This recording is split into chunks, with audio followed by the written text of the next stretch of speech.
our first location, we talked about one of the main crops that was grown during the time of the Civil War.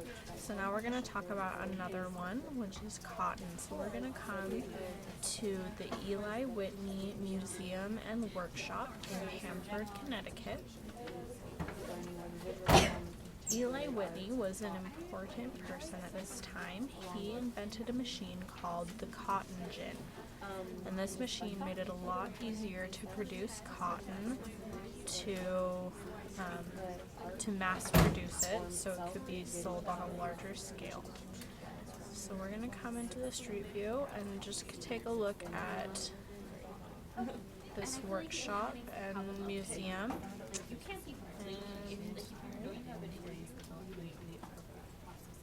I want to go the other way, if it'll let me. Okay, so looking, we have the museum right here. So if we were to actually go there, we would come in here and get to know a little bit about Eli Whitney. And then we would come over here to the workshop where we would actually see a working cotton gin. But for today, we're just going to go to the museum's website. And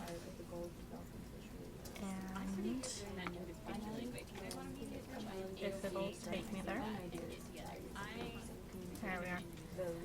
So first, before we go to the website, let's remember some of our important vocabulary for learning about cotton and other plants that are being grown. So the first one is the word plantation, and you'll remember that from when we talked about tobacco. So can someone give me a good definition of a plantation? Thank you. Alright.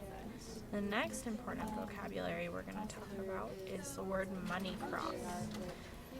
Money crop, does anyone have maybe an idea of what money crop means? Okay, money crop is, during this time, the South was really dependent on the things that they grew on their plantations. And so a money crop is something, a type of plant that is really successful in the land that's around them, and that a lot of it can be grown there, and the economy is pretty much based off of that crop. Our last one is the cotton gin, and I already kind of talked about that. Does anyone have an idea of what the cotton gin is? So the cotton gin, and we'll look a little more closely in a minute of a video of one, but the cotton gin is a machine that was made that separates the seeds from the cotton after it's been picked. So now we're going to go to the Eli Whitney Museum website. We're going to learn a little bit about Eli Whitney. So we're going to come read about him. So I need a really good reader in just a minute, but first I'm going to give you some background. Eli Whitney lived in the North for most of his life, in Connecticut, especially during the time that he invented the cotton gin. He traveled a lot, saw a lot of different things, and was always trying to come up with ideas to make things more efficient and easier. So Eli Whitney went to the South, and he noticed some things about the economy there. So I need a good reader to read this paragraph for me.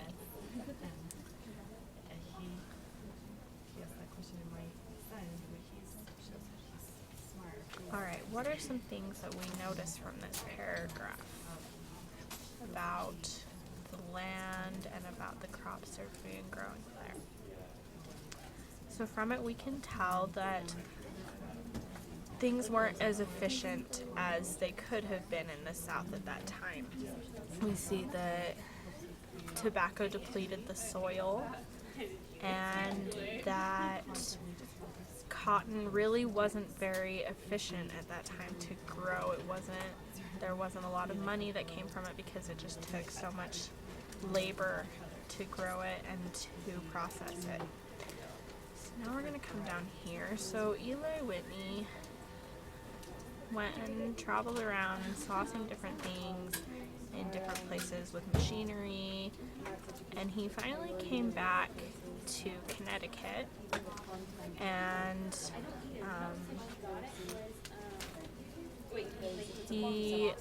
this is where he got his inspiration, really, to grow, to make the cotton gin.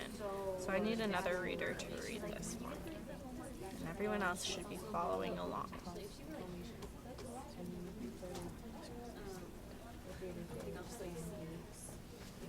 Okay, so from that we can see that the cotton that they were growing had a lot of seeds in it, and they were trying to find a solution to this problem.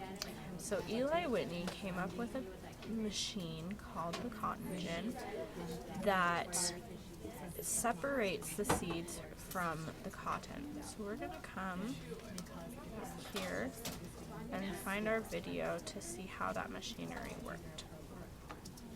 So in this illustration, you can see up here first that the cotton would be put in right here, and the wheel would be cranked and it would be sent down.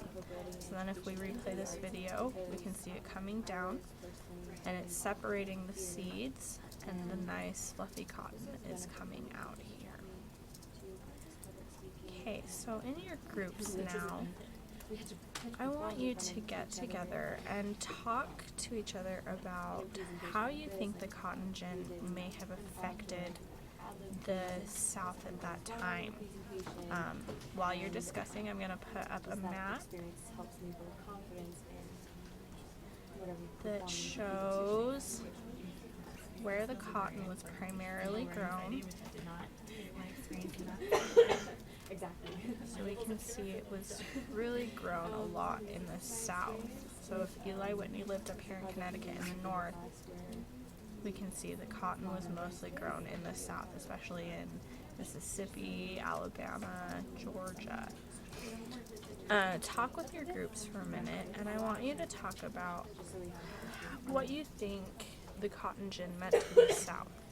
Would it have increased cotton production or lowered the need for cotton? And then after you've talked with your groups, I want you to write 1 to 2 paragraphs about how the South's economy and their culture would have changed after the invention of the cotton gin. So tell me about who you think would have harvested the cotton, if their economy would have been made better or worse by the invention of the cotton gin, and if the demand for cotton would have gone up afterward.